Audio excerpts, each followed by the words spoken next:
Brian has been a pleasure to work with. Brian is a pragmatic supply chain problem solver. It's the best way to describe him. Georgia Tech graduate, but he is absolutely focused on taking technology and thinking through practical applications in actually solving problems for HMTX, problems that all of us have seen in our careers, if you will. So a little bit about HMTX. If you know the flooring industry, HMTX is a major player.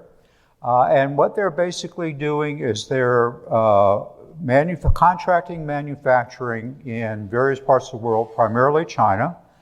And they're moving those products into the U.S. to serve multiple markets. It's a very fast-growing market. And HMTX, it's a pleasure to work with because they are absolutely focused on getting better and better at how to run that company and be profitable for their shareholders, as well as obviously service their customers. So as I said before, the industry is growing and they wanted to be sure that they were doing really smart things about taking their market share. Brian was really very clever. He decided that in order to actually address the issues that he was focused on, he needed to form the dream team. And the dream team was Brian, head of supply chain organization, and his CFO, John Hinkle. And John and Brian went after the initiative of understanding how they could make better decisions in managing that growth, specifically around their portfolio management. So as you all know, companies look at the products they're selling, the products they're planned to be selling, and they want to ask the question, are we doing smart things? Are these products making money? Are they part of a portfolio that the customers want? Are they losing money? And is there something we can do about that, either in changing something about the dynamics of the product, or are we just basically going to need to change the portfolio and remove a product and be able to move, something in that will actually perform better. So they were really smart to recognize that that was a question they needed to answer, not as a project, but as an ongoing capability for the company. How did we take the collaboration with Georgia Tech and be able to think about creating considerations for artificial intelligence and machine learning to actually make a practical difference for HMTX and for other companies as well. So what I'm going to do is I'm going to quickly represent things that we've seen over time for your consideration, and then we're going to talk about how we applied those to HMTX. So there's a lot of great work being done in AI, as we all know, and many of you are involved with that work. But there's also, I think everyone agree, there's a lot of hype in the market around AI. And people are somewhat confused by it and maybe disillusioned by it a little bit. So these are the lessons we've learned in applying AI and ML to the problems that we help solve. And the first one is having a very intentional focus. So we don't want to be all things to all people. We want to be very laser focused on specific issues, specific problems, and solve those using AI and ML. So, in a very generic way, what we're doing is we're looking at everywhere a product is made, anywhere in the world, it doesn't matter, all the ways that that product can traverse through that network, which might be air, maybe rail, the ways the products move from the source into the market that it's actually going to be sold. And so that can obviously go through different ports, it can go through consolidation centers, it can go to local warehouses, and then ultimately what you want is to get it to the customer in the right time, not damaged, right place, et cetera, et cetera. But when you're talking about actually getting visibility that's at that very specific level, you've got to consider all of the costs associated with moving every product. So those costs can be around the sourcing of a particular SKU, or the way the transportation is being handled and moving it, any export, import, processing, tariffs, duties, demurrage costs. Being able to look at, other sourcing costs. If the product moves back and forth between facilities, actually it gets to that final location where it's going to be stored and then actually delivered to the customer. So this is looking at all the costs and being able to capture every transaction that's associated with doing that. Now, for a typical company, what we're talking about is 4 billion transactions, the power of AI. Okay, so that's a lot of data, 4 billion transactions. Think about that being processed every month so that, in fact, you can have the kind of information that we're going to be talking about, and you need to do it very quickly. So the power of AI allows us to capture all that information. We're gathering it during the month, Excel spreadsheets, etc. And then we actually go through a process you'll see where we turn it into trusted, validated information, and then the analytics that are required to actually solve a problem. Power of AI. All right, so, but it's just not cost. Let's keep going. What about the revenue side? So how does a product actually, the discounts, the promotions, ways that revenues are actually reduced to be able to, sell it to a customer? And if you have that at the SKU level, and it's also trusted information, and you combine that information together, you get net landed profit, what we call NLP. So the net landed profit associated with, as I said earlier, every product going to every customer location through every channel on an accurate and repeatable basis. So what do we have in a typical company? We have functional silos, if you will. Sales is very interested in revenue, increasing revenue. Supply chain is all around efficiency and cost reduction. Finance wants to be sure their shareholders are really happy, right? And you look at marketing and they're looking at, the actual amount of market share that they're getting in their particular industry. And this is the way companies work today. What we want to do is we want to bring that collaboration together. And so what that means is having that ability to give people back the information they need to run each of their groups, but that it's unified and that it's trusted and it's across that entire end-to-end supply chain. So that's the first consideration, is being able to know what you're trying to solve with AI. The second one is, to the exact point, you've got to trust the data, right? You're talking about 4 billion transactions. So trusting that data is very important to get to that very specific type of information, but it has to be done in such a way that it's fast and that it's repeatable. So we have the typical situation for most companies. You have your SAPs, your Oracles, so the ERPs, your transportation, your warehousing, your point of sale, Excel spreadsheets, et cetera, et cetera. And these are data silos.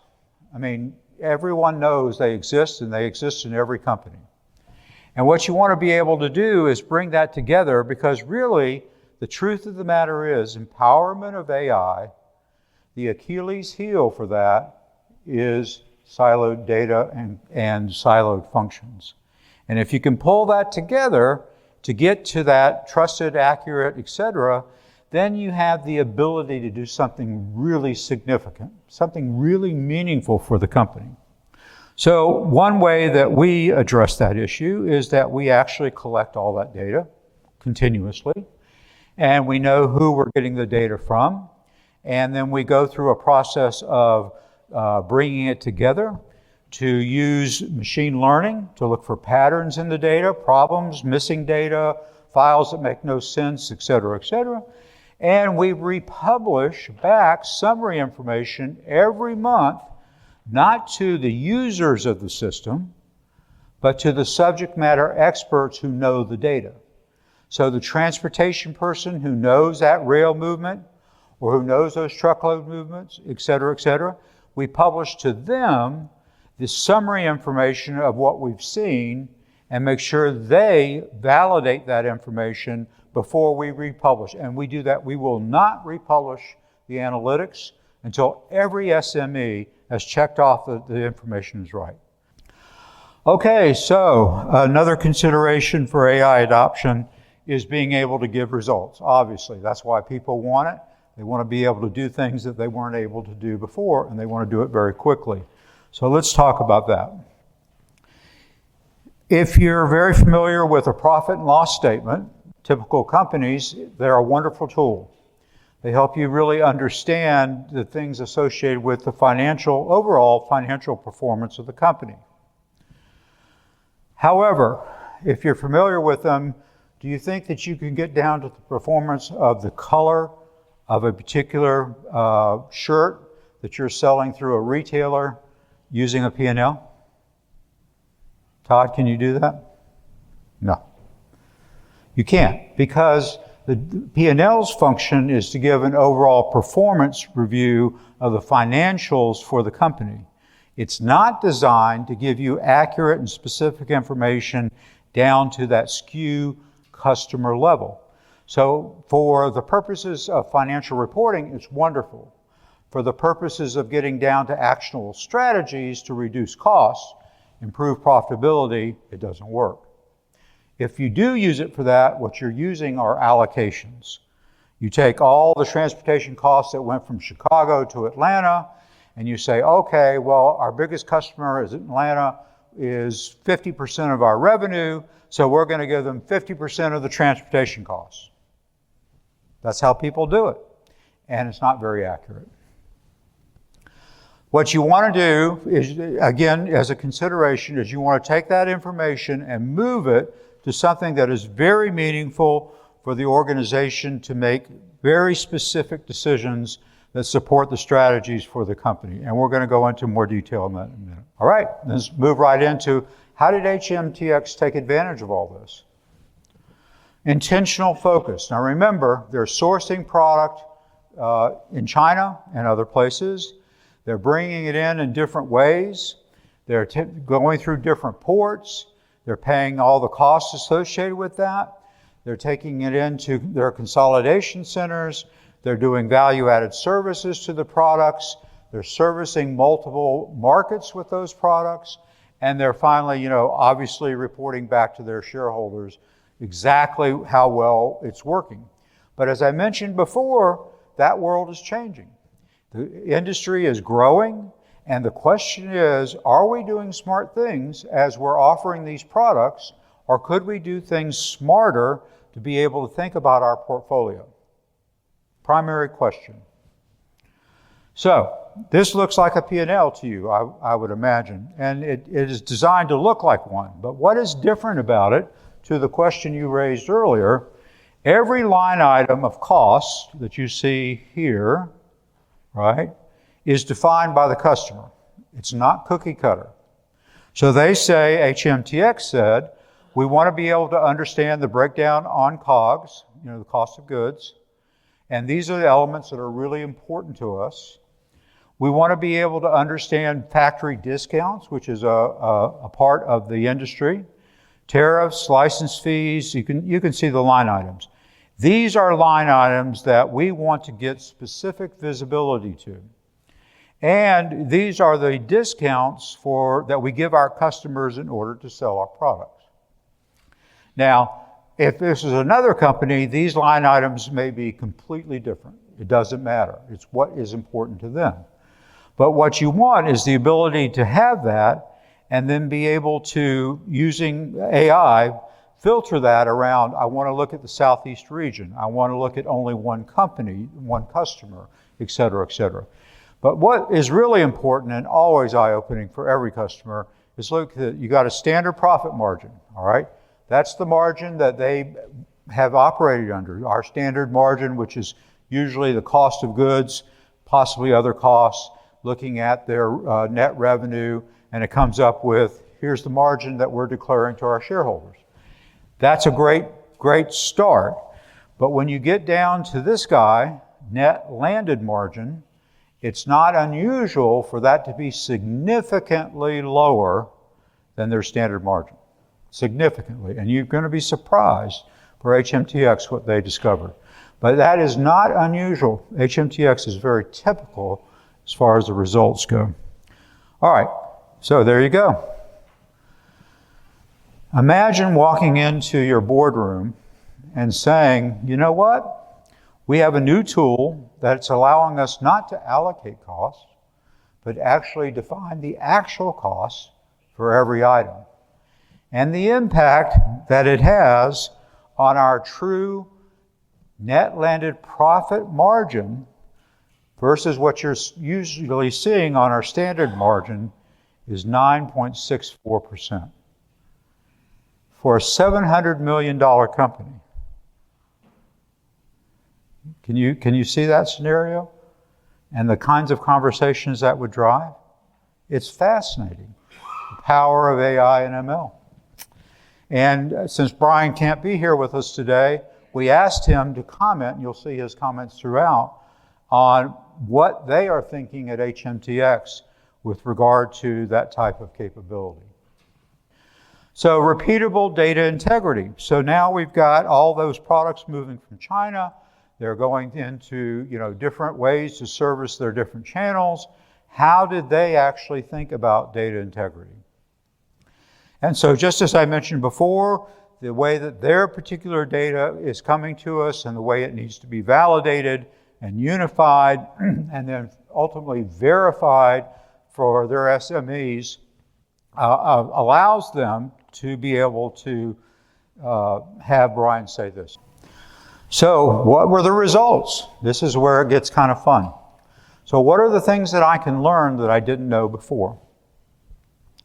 All right, so let's start with the whale curve.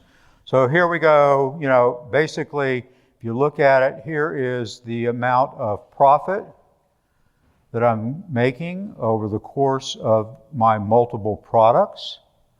So as you can see, once I get up to this line right here, and the products that constitute that profitability, the profit becomes really almost flat. But look at how much red is here. Now imagine this. Think about knowing that and trusting that. And knowing that, I'm just going to use a number for example purposes, 35% of all of your costs are being spent on unprofitable products and customers. 35%. That is not an atypical number. In some cases, it can be higher. Would that change the way you're thinking? Of course it would. So the bottom line is that we have a law of diminishing returns, if you will. Let's get a little more specific. See these little bars? These little green guys are the number of SKUs, the number of products that are giving HMTX 80% of their profit. 80%. This guy is very marginal. This guy represents all the unprofitable products. Look at this. Top 96% of all their profit is coming from that level of SKU activity. This is fun. As I mentioned before, they're looking at their product portfolio, right? They're trying to say, are we selling the right things? Can we do changes? How do we continue to capture market share? And they have already started making decisions about products that they're no longer going to sell. One of the products that was being transitioned out of their portfolio is the 5th largest contributor of net landed profit. One of their best revenue items, the one that is number one in revenue, the one that the salespeople love, the one that they always count and say, look how well we're doing, the 5th worst performance product. Basically, what Brian, as I said before, is very much a pragmatic supply chain problem solver. And with their CFO, John Hinkle, they are now moving into a whole new direction of product decisions around what and how they should be managing the enterprise cross-functionally, from a sales perspective, from a marketing perspective, from a supply chain perspective. because they have the opportunity to actually use AI and ML in a way that is going to be continuously providing information to make smarter strategies. But it gets back to having HMTX have the right information on a monthly basis that's trusted, accurate, specific, and repeatable so that they can take actions to continue to capture market share and be efficient and be able to serve their stakeholders and their shareholders, in a better way.